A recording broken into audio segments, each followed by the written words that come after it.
नमस्कार, नियमित कार्यक्रम 6 प्रश्नमा यहाँलाई स्वागत छ। म राजीव खत्री।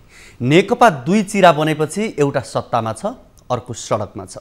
सत्तावाला नेकपा कार्यकर्ताको भेला कमलादीमा चलिरहँदा सडकमा पुगेको नेकपाले पेरिस डाँडाबाट सरकार विरुद्ध 1 महिना लामो आन्दोलनको घोषणा गरेको छ। कार्यकर्ता भेलालाई उही आफ्नो ठट्यौली शैलीमा सम्बोधन गर्दै प्रधानमन्त्री केपी शर्मा ओलीले कुहिएर झरेको फलले रुख मेरो हो भनेर दाबी गरे झैं केहीले नेकपामाथि त्यसरी नै दाबी गरेको भन्दै प्रचण्ड र नेपाल समूहलाई कटाक्ष गर्नुभएको छ। उता प्रचण्ड नेपाल समूह भने आन्दोलनको कार्यक्रम घोषणा गर्दै देश नै ओली विरुद्ध जागरुक बनाउने दाबी गरेको छ। संविधानको समेत ज्ञान नभएको व्यङ्ग्य गर्दै प्रधानमन्त्री ओलीलाई संविधानको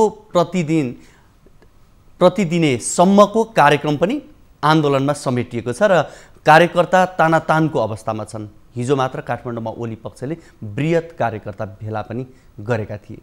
हामी आज यिनै सन्दर्भमा कुराकानी गर्दैछौँ। हामीसँग हुनुहुन्छ नेकपाका नेता कृष्ण राई। कृष्णजी, यहाँलाई स्वागत छ। धन्यवाद। आराम हुनुहुन्छ? एकदमै ठिक छ। अब नेपालको राजनीति त अहिले 46 सालतिरै पुर्याइदिनु भयो नि त? अब 46 साल भन्दा पनि अब सन्दर्भवश 46 को अवस्थामा पुग्यो कि भन्न सकिने अब व्याख्या त गर्न सकिन्छ। तर समयको गति यस्तो हुन्छ कि समय अगाडि नै जान्छ जस्तो लाग्छ, पछाडि होइन। अहिले देख्दा चाहिँ 46 देखियो, तर अगाडि बढ्छ भन्ने विश्वास चाहिँ छ? होइन, 46 भनेको चाहिँ के थियो भन्दाखेरि हामीले राजनीतिक अधिकार प्राप्तिका लडाइँमै थियौँ हामी 46 मा। अहिले त्यो समाप्त भइसक्यो। अब अर्कै लडाइँ हो। अब त हामीले निर्माण विकासको सन्दर्भमा मुलुकलाई समृद्धि गराउनका लागि आर्थिक समृद्धि, सामाजिक परिवर्तन, सांस्कृतिक रूपान्तरणको गतिमा मुलुकलाई अगाडि बढाउनु पर्ने छ। तर पनि अहिले त अब सम्पूर्ण राजनीतिक दलहरू, विशेष गरी नेकपा ओली पक्ष बाहेकका अरू दलहरू हेर्ने हो भने त सडकमा त्यही राजनीति रक्षाकै लागि भनेर लडिरहेकै अवस्था देखियो नि त। अब त होइन, यो एउटा बाहिरबाट हेर्दाखेरि आम जनताले चाहिँ अलि गजबकै दृश्य देखिराख्नु भएको छ भन्ने म पनि सोचिरहेको छु कि एउटा सत्तारूढ पार्टी जो 2/3 नजिकको जनअभिमत प्राप्त गर्छ, त्यसकै नेता कार्यकर्ताको पनि म भन्दिनँ, नेताहरू सडकमा पुग्नु भनेको वा सडकमा जान खोज्नु भनेको त्यो आफैमा विडम्बना। पहिला चाहिँ 46 सालमा चाहिँ व्यवस्थाप्रतिको विरोध थियो। अहिले चाहिँ व्यवस्था जोगाउने भनेर चाहिँ एक प्रकार आन्दोलनमा उत्रेको देखियो। अब मैले भूमिका पनि भने विशेष गरी नेकपाभित्रकै एउटा घटक प्रधानमन्त्रीले संविधानै बुझ्नु भएन भनेर संविधानको प्रति नै बुझाउँ भनेर लागिरहनु भएको छ। अब यो चाहिँ अब ठट्टा गरे जस्तो हुन्छ। यसको चाहिँ अब मैले वान सेन्टेन्समा भन्ने हो भने अब प्रधानमन्त्रीले संविधान बुझ्नु भएन भन्ने कुरा आज कहीँबाट उहाँलाई सम्झाइराख्नुपर्छ जस्तो लाग्दैन। र अहिले त यो विषय फेरि जहाँ अन्तिम व्याख्या हुने हो सर्वोच्चमा पुगि नै सकेका छैन। यो विषयमा चाहिँ अब किन कटाक्ष गरिराख्नु कसैलाई? बरु कसले के भूमिका निर्वाह गर्ने हो त्यो गरे भइहाल्यो। किन यता सर्वोच्चलाई पनि दबाब सिर्जना गरिराख्नुपर्छ होला र पर्दैन जस्तो लाग्छ मलाई। त्यस कारणले गर्दाखेरि यो चाहिँ संविधान बुझाउने होइन। अब अदालतप्रतिको अपेक्षा, अदालतले गर्ने एउटा फैसला त हुन्छ, तर विगतमा भएका केही अदालतका फैसला पनि विवादमा देखिएका छन् कतिपय कुरा त। त्यो चाहिँ अब स्वयं व्यक्तिमा नै भर पर्ने रहेछ नि। चाहे तपाईँ घर चलाउने कुरा गर्नुहोस् या समाजको लिडरसिप लिने कुरा गर्नुहोस् वा तपाईँ कुनै पेसा व्यवसाय वा सङ्गठनको लिडरसिपमा जाने कुरा गर्नुहोस्, तपाईँ हुँदा र म हुँदा त अलिकति फरक हुन्छ। मात्रै फरक नहुनु पर्ने कुरा चाहिँ के हो भने विचारले गाइडेड गर्नुपर्छ। त्यो चाहिँ फरक हुनु भएन। अब हिजोको कार्यक्रमको कुराकानी गरौँ। काठमाडौँ जिल्लाले बृहत कार्यकर्ता भेला गर्यो। यो कार्यक्रम कस्तो रह्यो? कार्यक्रम एकदमै महत्त्वपूर्ण हिसाबले हामीले सोचेका थियौँ र हिजोको कार्यक्रमले हामीलाई एकदम थप उत्साहित बनाएको छ। हामीले यसलाई अरू कसैलाई दबाब दिने उद्देश्यले भन्दा पनि स्वयं हामी सत्तारूढ, त्यसमाथि पनि सत्तारूढभित्रको पनि संस्थापन पक्ष, त्यस कारणले गर्दाखेरि हामी संयमित हुन जरुरी थियो। आम रूपमा सोचिए जस्तै 81 तपाईँको सडकमा जानु वा आफै सत्तारूढ भइकन पनि फेरि पनि माग्नका लागि सडकमा पुग्नु त्यस्तो अवस्थाबाट हामी अगाडि बढ्नु हुँदैन। कार्यकर्तालाई त अहिले पार्टीभित्रका आन्तरिक कुरा जो तथ्यगत छन्, त्यसै गरी सरकारले अगाडि बढाएका कार्यक्रमहरू जसलाई अनर्गल रूपमा होइन, त्यसका तथ्यगत कुराहरूलाई मात्रै पनि कार्यकर्तालाई हामीले बुझाउन सक्यौँ भने पुग्छ भन्ने नै हाम्रो कुरा हो। कृष्णजी, यहाँले जसरी सत्तारूढभित्रै बसेर भन्नुभयो नि, अब पार्टी एक छ र अझै नि एक छ भन्न मिल्छ? औपचारिक रूपमा बाँकी होला केही कुरा, तर सैद्धान्तिक रूपमै विचारकै आधारमा विभाजन भइसकिसकेपछि अब यहाँ सत्ता पक्ष उहाँहरू भन्ने त रहेन होला अब त। अब यस्तो छ, व्यवहार त पार्टीभित्र अलिकति समस्या आएको कुरा सत्य नै हो। त्यसमाथि पनि सडकमै केही नेताहरू गइसक्नु भएको छ, त्यस कारणले पार्टी विभाजन भयो कि भन्ने कुरामा त थप दुविधा छैन। तर यो विभाजनको अर्थ चाहिँ कस्तो हुनु पर्यो भने हामी त संविधान अनुसार चल्ने पार्टी पर्यौँ होइन, हामी त संविधानले गाइड गर्ने देशमै छौँ, मुलुकमै छौँ। त्यस कारणले गर्दाखेरि अहिले ठ्याक्कै नै केही नेताहरू केही कार्यकर्ताहरू सडकमा जसरी पुगिराख्नु भएको छ त्यसैका आधारमा चाहिँ भोलि निर्वाचन आयोगले जारी गरेको प्रक्रियामा चाहिँ उहाँहरू छुट्टै छ भन्ने ठाउँ छैन। जस्तो कि नेपाल कम्युनिस्ट पार्टी नेकपा त फुटेकै छैन नि, र अझ मलाई त के पनि लाग्छ भने यो नेपाल कम्युनिस्ट पार्टी नेकपा फुट्दैन भनेको माधवजी, ओलीजी र प्रचण्डजी एकै ठाउँमा बसेर अझै पार्टी सञ्चालन गर्नुहुन्छ। निर्वाचनमा पुग्ने बेलासम्ममा त्यो सम्भावना अझ छ। अझ केही नेताहरूले त अझ यसलाई चाहिँ एकीकृत गराउनका लागि म प्रयत्न गरिरहेको छु भनेर त वामदेव गौतमहरू त लागि नै राख्नु भएको छ अझ। होइन, अब यहाँहरूले जसरी भन्नुहुन्छ नि, हिजो कार्यकर्ता भेला गर्नुभयो, अब आफूले काम गर्न नसक्ने अनि त्यसपछि शाब्दिक चालबाजीमा चाहिँ अलाप सिर्जना गर्ने अनि जनतालाई भ्रममा पारे जस्तो दुवै पक्षमा, एक पक्ष भन्दिनँ, दुवै पक्षले चाहिँ अनि हिजो पार्टी एकीकरण हुँदा चाहिँ गौरवशाली पार्टी एकीकरण भयो, ठुला पार्टी भनेर ठुला बखान गर्ने, अनि अहिले पार्टी विभाजनको स्थितिमा पुगेपछि एकले अर्कालाई दोष दिने अनि संविधानको मर्म विपरीत काम गरिदिने, संसद भङ्ग गरिदिने, जनताले चाहिँ 5 वर्षको लागि भनेर पठाएकाले 3 वर्षमै भङ्ग गरिदिने। अझै पनि तपाईँहरू यो शब्दको जालजेलमा राखेर आम जनतालाई पत्याउँछन् भनेर विश्वास चाहिँ गरिरहनुहुन्छ है? होइन, शब्दको जालजेल भन्न परेन।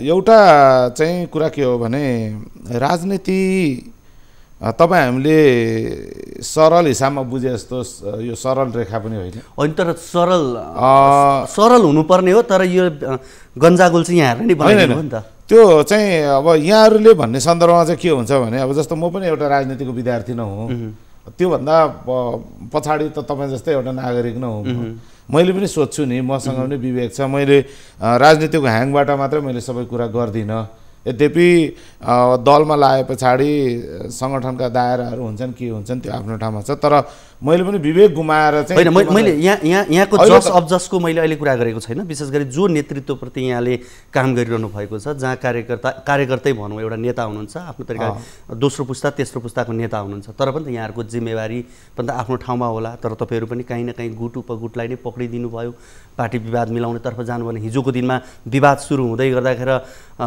तल्लो लेभलमा कतै मदन भण्डारी फाउन्डेसनका नाममा, कतै प्रचण्ड नेपाल पक्षका नाममा पनि त विभाजन भएर कार्यक्रम त यहाँहरूले सुरुवात गर्नुभयो। होइन, यस्तो थियो तपाईँको अहिले हामी एकदमै नितान्त एकदम सङ्क्रमणकालीन अवस्थामै छौँ सङ्गठनको हिसाबले भन्यो भने, किनभने दुईवटा ठुला पार्टीहरू दुईवटा स्कुलिङबाट आएको एकै ठाउँमा जोडिन बाँकी नै थियो होइन।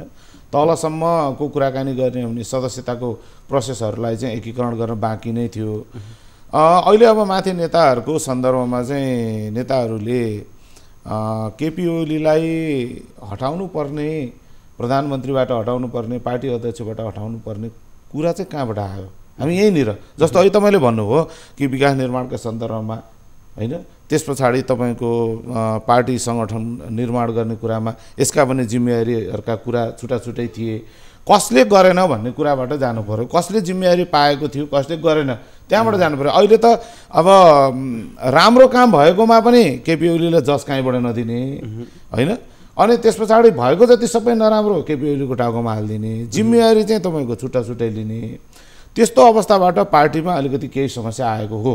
समग्र रूपमा मैले अहिले तपाईँको यो टेलिभिजनबाट मैले आम जनतालाई चाहिँ भन्छु कि नेपालमा अहिले चाहिँ धेरैजना प्रधानमन्त्री बन्नुभयो, 25-26जना कतिजना बन्नुभयो ठ्याक्कै मलाई थाहा भएन, 37-38 चोटि 39 चोटि प्रधानमन्त्रीहरू बन्ने बेलामा म तपाईँलाई यति चाहिँ भन्छु, म एउटा नागरिकको हिसाबले म तपाईँलाई भन्छु, केपी ओली प्रधानमन्त्री भएपछि बनेका कुराहरू त्यो निर्माण विकास मात्रै होइन, हामीले यति लामो समय लगाएर धेरैले हामीले रटान गर्छौँ, 70 वर्षको इतिहासको रटान गर्छौँ, यत्रो वर्ष लगाएर हामीले संविधान सभाको निर्वाचन गराएर संविधान बनाएर त्यस पछाडि संविधानलाई कार्यान्वयन गर्ने दिशामा अगाडि बढ्दा हिजोदेखि हामीले संविधान सभा किन चाह्यौँ त भन्दा हाम्रो देशको सार्वभौमिकता हराइरहेको थियो, राष्ट्रिय अखण्डतामाथि तपाईँको हामीले केही भन्न सक्ने अवस्था थिएन, त्यसको सुरुवात गरिदिने मान्छे त केपी ओली नै होला। ठिक छ, उहाँले गर्नुभएका राम्रा काम होलान्, उहाँलाई लागेका आरोप पनि होलान्, अनि यसैमा मैले अहिले मात्र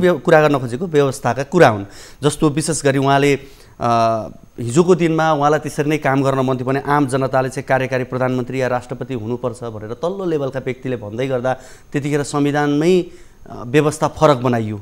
आज कुनै पार्टी दलभित्र त्यो दलले प्रधानमन्त्री राख्ने वा फेर्ने भन्ने त्यो पार्टीभित्रको अन्तर्निहित कुरा हो, पार्टीभित्रको विवाद हो, तर पार्टीभित्रको विवादलाई लगेर यसरी संविधान विपरीत नै काम गर्न मिल्थ्यो भनेको यति मात्र होइन। संविधान यस्तो छ, यो अहिलेको कारण फेरि पार्टीभित्रको मात्र आन्तरिक कारण होइन, हामीले बुझ्नु जरुरी छ। प्रतिपक्ष हेर्ने हो भने प्रतिपक्ष कमजोर थियो होइन, प्रतिपक्ष कमजोर हुनुको पनि यो परिस्थिति चाहिँ हो।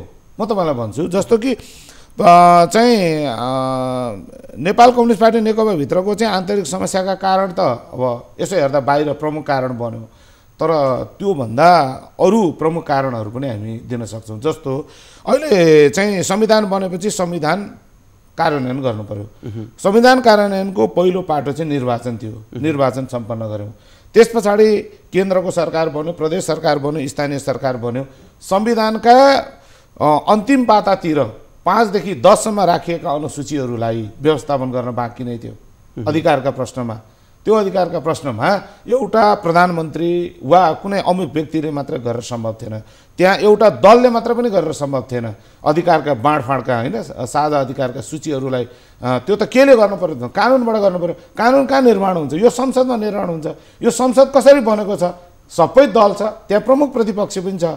त्यसकारण कानुन निर्माण गर्ने सन्दर्भमा तपाईँ हामीले देखेका छौँ कि प्रधानमन्त्री भन्दै हुनुहुन्छ अहिले पनि कि संसदीय समितिबाट जुन खालका चाहिँ एक्सर्साइजहरू गर्नुपर्ने आदि इत्यादि त्यो यति उदासीन थियो। म पनि कुनै समितिमा छु, यति उदासीन, सरकार बनेको यत्रो समय भइसक्यो, त्यो एउटा विधेयक पास गराउनका लागि यति धेरै त्यहाँ चाहिँ तपाईँको अप्ठ्यारो परिस्थिति सिर्जना गरिन्छ। सरकार कसरी चल्छ? कि सरकारले त नीति निर्माण गर्ने, अझ त्यसमाथि पनि केन्द्रीय तहको सरकार भनेको त तलका 2वटा सरकारलाई पनि व्यवस्थापन गर्ने जिम्मेवारी पनि उसको छ, तर कानुन निर्माण गर्ने ठाउँमा एकदम उदासीन अवस्था थियो। त्यसका लागि कसले सहयोग गरेन भन्दा सबभन्दा ठुलो कुरा चाहिँ प्रमुख प्रतिपक्षले सहयोग गरेन। प्रमुख प्रतिपक्ष यति जिम्मेवार हुनुपर्थ्यो, ठिक छ यो सरकारलाई रचनात्मक सहयोग गर्न सकेन, तर कानुन निर्माण गर्ने कुरा त देशका लागि जनताका लागि थियो नि त। यसमा म तपाईँको हामी भित्रको पार्टीको समस्या मात्रै अहिले बाहिर देखिन्छ, तर यसमा त्यो पनि थियो। जस्तो एउटा प्रत्यक्ष कुरा त संविधानको कार्यान्वयनको पहिलो पाटो निर्वाचन सकिसकेपछि संवैधानिक आयोगहरूको पूर्णता दिनु थियो। संवैधानिक आयोगको पूर्णता नदिए त देश चल्ला नि त भनेर भन्न सक्ला, तर यो कुरा गलत हुन्छ।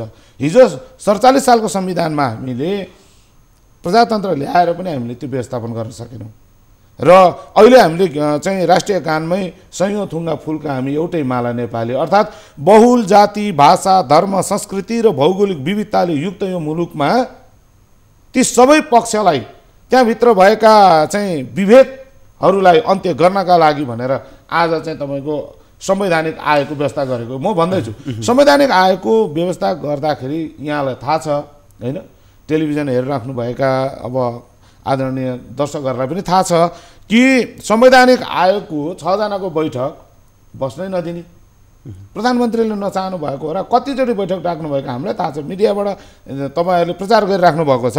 संवैधानिक आयोगको बैठकमा एउटा अब अघिल्लो दिनमा बेलुका अनौपचारिक छलफल गर्न डिनर खान शेरबहादुर देउबाजी बालुवाटार पुग्नुहुन्छ। हाँसी मजाक गरेको चाहिँ एकदम फोटो भोलिपल्टै बिहान हामी देख्छौँ। तर औपचारिक बैठकमा कहिले पनि जानुहुन्न। किन जानुहुन्न भन्दा मेरा पनि त भाग चाहियो नि। अनि त्यस पछाडि हारेपछि त 5 वर्ष त बस्नुपर्छ होला नि त। आवधिक निर्वाचनको पक्षमा लाग्ने पार्टीहरूले त कम्तीमा पनि 5 वर्ष त कुर्न सक्नु पर्थ्यो नि त। अनि त्यो बैठकमा भागै नलिने, बैठकमा भाग नलिएपछि बाहिरबाट एउटा चाहिँ के सिर्जना गरिदिने भने प्रमुख प्रतिपक्षी दलको नेतालाई बाइपास गरेर खबरदार त्यो बैठक बस्न पाइँदैन।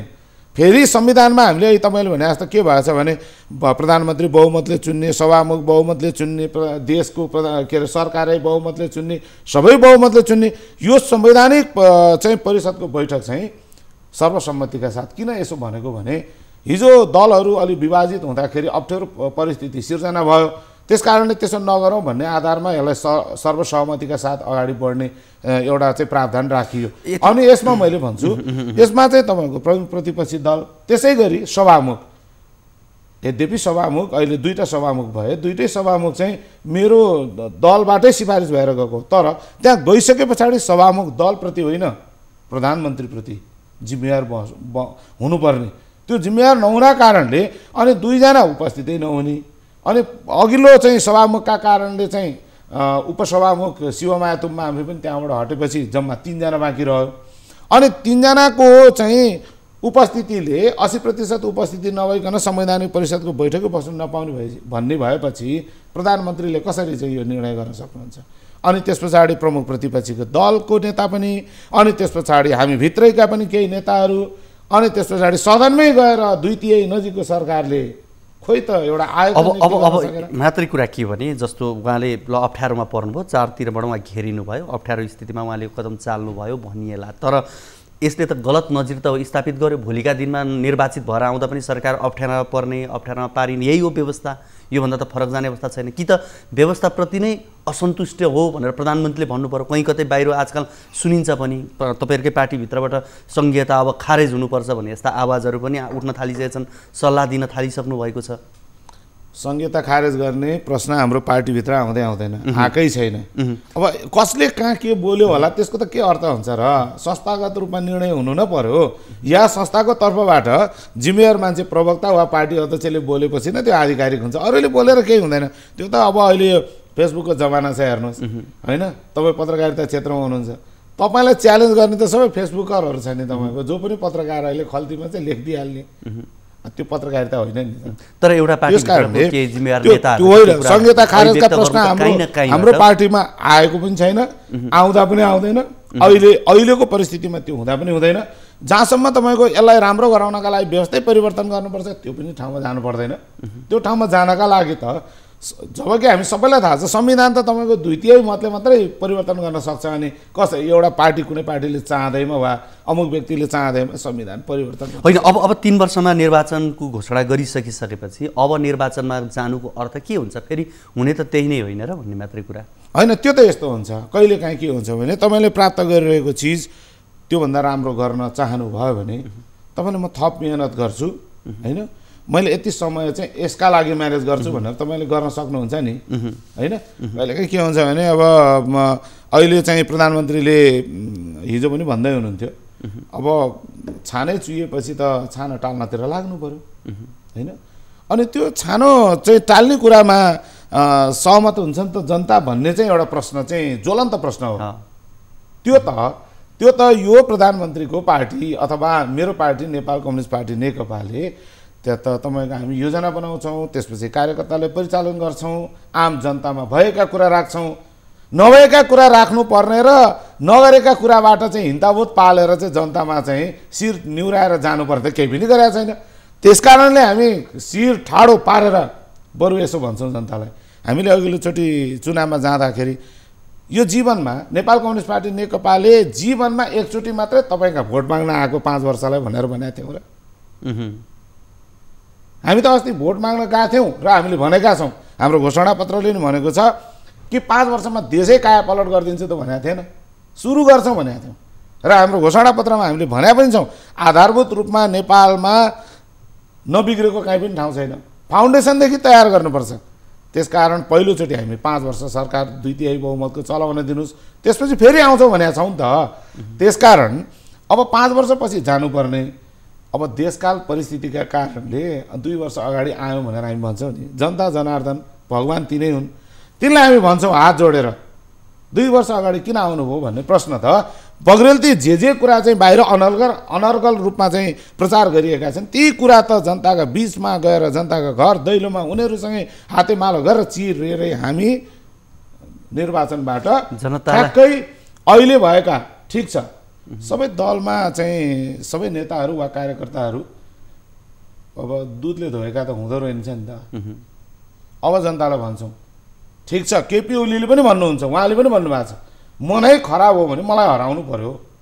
यद्यपि उहाँले अब म चाहिँ नयाँ पुस्तालाई सत्ता हस्तान्तरण गर्नुपर्छ, पार्टीको नेतृत्व पनि नयाँ पुस्तामा जानुपर्छ भन्ने कुरा उहाँ गरिराख्नु भएको छ। तर हामी चाहिँ के भनिरहेको छौँ भने नेपालको इतिहासमा केपी ओली जतिको अघि मैले भने देशका लागि मात्र होइन अन्तर्राष्ट्रिय सम्बन्धका लागि पनि उहाँले जति योगदान गर्नुभएको छ, म त के भन्छु भने केपी ओली एकातिर अनि अर्कोतिर चाहिँ सबै भएको प्रधानमन्त्री जति एउटैलाई सबैलाई एउटै तुलामा राखेर हेरौँ, होइन म बहस गर्न तयार छु। अब यो समानता स्वतन्त्रता र भाइचारा चाहिँ लोकतन्त्रको आत्मा हो, दूरदर्शिता र पारदर्शिता प्रजातन्त्र लोकतन्त्रका आँखा हुन् भनेर भनिन्छ। तर पार्टीभित्रै दूरदर्शिता अपनाउन नसक्ने नेताहरूलाई अब कसरी विश्वास गर्ने? होइन त्यो अरूको सन्दर्भमा मैले भन्दिनँ, म फेरि पनि हिजो किनभने पार्टी एकीकरण गर्दाखेरि आज पार्टी फुट हुँदा जे आरोप एकअर्कामा भइरहेछ, अहिले त तल्लो स्तरमा झरेर गाली गलौज भइरहेछ, त्यो त तपाईँलाई पनि थाहा छ। होइन यही कुरा यो अवस्था हिजोकै दिनमा चाहिँ किन नेताहरूले यो बुद्धिमत्ता तरिकाले यसलाई निर्वाह गर्न सकेनन्? यही कुरा हामी भनिरहेका छौँ कि कमरेड प्रचण्डको नेतृत्वमा 5 जना नेताहरूले को नाममा 5 भने किनभने बहुमत पुग्यो भन्ने नाउँमा होइन सचिवालयमा बहुमत पुग्यो भन्ने नाउँमा केपी ओली माथि जुन खालको प्रहारी तपाईँ हेर्नु भएको छ त्यो त एउटा सामान्य के हामी केटाकेटीमा चाहिँ गोठालो जाँदाखेरि वा चाहिँ केटाकेटीमा खेल्थ्यौँ नि त्यो बेलामा एकले अर्कालाई चाहिँ भन्ने आरोप लगाउने जस्तो त्यस्तो प्रकारको त्यो घृणित त्यो हुनै नसक्ने त्यस्तो चाहिँ लान्छना कि मान्छे त्यो आरोपलाई स्वीकार गर्ने हो भने त उहाँलाई सिधै लगेर होइन मृत्युदण्डको केही हामी कहाँ छैन त्यो थियो भने त्यहाँ लगेर हाल्नुपर्ने जस्तो त्यो कुराका लागि त केपी ओलीले गरेका राम्रा काम र नराम्रा कामका बारेमा त पार्टीभित्र औपचारिक बैठकमा छलफल गरे हुन्थ्यो नि। म तपाईँलाई यति पनि भन्छु आज चाहिँ हाम्रो पार्टीमा जति पनि केन्द्रीय निकायको बैठक बोलाउनका लागि स्थायी कमिटीको बैठक बोलाउनका लागि सचिवालयको बैठक बोलाउनका लागि भनेर नेताहरूले हस्ताक्षरसहित अगाडि बढाउनु भयो। तपाईँले कहिले थाहा पाउनुभयो त्यो हस्ताक्षर बुझाउने मान्छेहरूले देशमा यत्रो कोभिड आयो, कोभिडका बारेमा छलफल गरौँ, मुलुकलाई निर्माण विकासका गतिमा अगाडि बढाउनका लागि चाहिँ के गर्नुपर्ने अपू कुराहरूलाई अगाडि बढाउँ, अन्तर्राष्ट्रिय सम्बन्धलाई सुधार्नका लागि के गर्नुपर्ने ती कुराहरूलाई अगाडि बढाउँ, कहिले सुन्नुभयो? केपी ओलीलाई त तपाईँको खालि मलाई के दिने, तैँले मात्रै खाइस् हामीले के पाउने।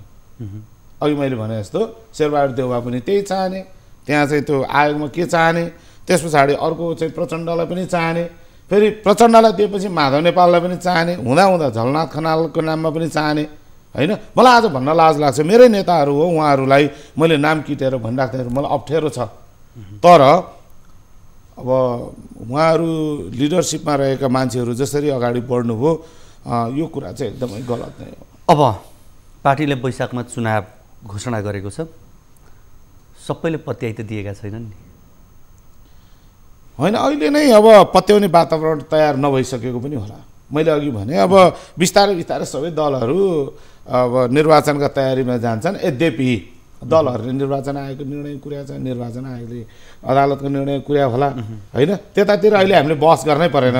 अब बिस्तारै मलाई लाग्छ अब अदालतले यो विषयको छिनोफानो गरेपछि निर्वाचन आयोग तयारीमा छ, त्यस पछाडि सुरक्षा निकायहरू तयारीमा छ, अब त्यस पछाडि तपाईँको बिस्तारै जान्छ। जस्तो अहिले तपाईँले भन्नुभयो नि उता कार्यक्रम चाहिँ तय गरेर राखेको छ चाहिँ माधव प्रचण्ड समूहले भनेर, उहाँहरूको पनि त्यो कार्यक्रम हेर्दा यसो बाहिर चाहिँ विरोध गरे जस्तो जनताका अगाडि असंवैधानिक भने जस्तो गर्ने, तर त्यो चाहिँ तपाईँको हेर्दाखेरि चाहिँ चुनावी तयारी त के नै छ र तपाईँको केही छैन। त्यो काम त हिजो तपाईँको अघिल्लो मङ्सिर 4 गते चाहिँ तपाईँको केपी ओलीले सरकारको काम गर्ने जिम्मेवारी अनि प्रचण्डले चाहिँ पार्टीको काम गर्ने जिम्मेवारी लिइरहेको सन्दर्भमा कमरेड प्रचण्डले आज यो 1 वर्षसम्म त यसरी चाहिँ अस्ति नै वडामा टोलमा जाने कार्यक्रम ल्याइदिए भइहाल्थ्यो नि, पार्टीको किन नल्याएको। एउटा कुरा चाहिँ जस्तो प्रधानमन्त्रीमा जुन किसिमको उत्साह देखिन्छ, तपाईँहरूमा जुन किसिमको उत्साह देखिन्छ, आत्मविश्वास चाहिँ छ है अदालतले हाम्रै पक्षमा फैसला गर्छ, निर्वाचन आयोगले हाम्रै पक्षमा फैसला गर्छ भन्ने कुरा चाहिँ आत्मविश्वास चाहिँ यहाँलाई छ होइन। अब अहिले त यस्तो छ तपाईँको चाहिँ अदालतले जे गर्यो चाहिँ प्रधानमन्त्रीले भनिराख्नु भएको छ, प्रधानमन्त्रीले मात्र भने होइन, तपाईँले पनि बुझ्नुहोस् अहिलेको चाहिँ तपाईँको संविधानले परिकल्पना गरेको प्रधानमन्त्री होइन 4वटा अवस्थामा बहुमत प्राप्त दलको नेता, त्यसपछि दोस्रोमा 2 या 2 भन्दा बढी, त्यसपछि त्यो पनि भएन भने अल्पमतको, त्यो पनि भएन भने एकदम जादु गर्न सक्ने म छु भनेर आउनेलाई। अहिले त नेपाल कम्युनिस्ट पार्टी नेकपाको नाममा जति चाहिँ तपाईँको प्राप्त छ त्यो मत त्यो त त्यही छ, बाँकी रहेको चाहिँ तपाईँको 36-37% मात्रै विपक्षीको, त्यो पनि सबै मिल्दाखेरि छ। अनि तपाईँ बहुमतै सो गर्न सक्ने ठाउँमा नभएपछि अनि त्यस पछाडि त तपाईँको अर्को सरकार त बन्दैन। अब केपी ओलीको सरकार चाहिँ तपाईँको अब अहिले ढल्नका लागि तपाईँलाई म भन्छु नेपाल कम्युनिस्ट पार्टी नेकपा फुट्न सक्ने अवस्थै छैन। अहिलेको संविधान र त्यसको चाहिँ तपाईँको ऐन बमोजिम बनेको दल सम्बन्धी कुरामा अब पार्टीको पनि 40%, संसदको पनि 40%, संसद विघटनको अवस्था छ अनि पार्टीको 40% मात्र लगाएर फुट्दैन भने चाहिँ नेकपा नफुटिन्जेल त्यो संसद फुटेको मानिएन। अनि फुटेको नमानिन्जेल त 36 त 37 पनि भएन, 51 हुने त कुरै भएन। भनेपछि यसका लागि चाहिँ तपाईँको अर्को चाहिँ अवस्था भनेको फेरि पनि निर्वाचन बाहेक छैन भन्ने कुरा उहाँले तर्क गरिरहेको छ। अब हामी करिब अन्तिममा छ, एकदमै संक्षेपमा भनिदिनु होला, यदि सर्वोच्चबाट संसद पुनर्स्थापना गर्यो भने तपाईँहरूको प्लान बी के होला? गर्यो भने भन्ने ठाउँमा हामीले सोचेकै छैन भनेपछि प्लान बी सोच्नु नै भएको छैन, सोचेकै छैन। हस्, यहाँको यो महत्त्वपूर्ण समय र संवादको लागि यहाँलाई धेरै धेरै धन्यवाद। हस्, धन्यवाद। दर्शकवृन्द, हामीले कुराकानी गऱ्यौँ नेकपाका नेता कृष्ण राईसँग। यो पछिल्लो नेकपाभित्रको विवाद र समसामयिक राजनीतिको विषयमा रहेर कुराकानी गऱ्यौँ। आजको कार्यक्रमको निर्धारित समय सकिसकेको छ। हस्त, नमस्ते।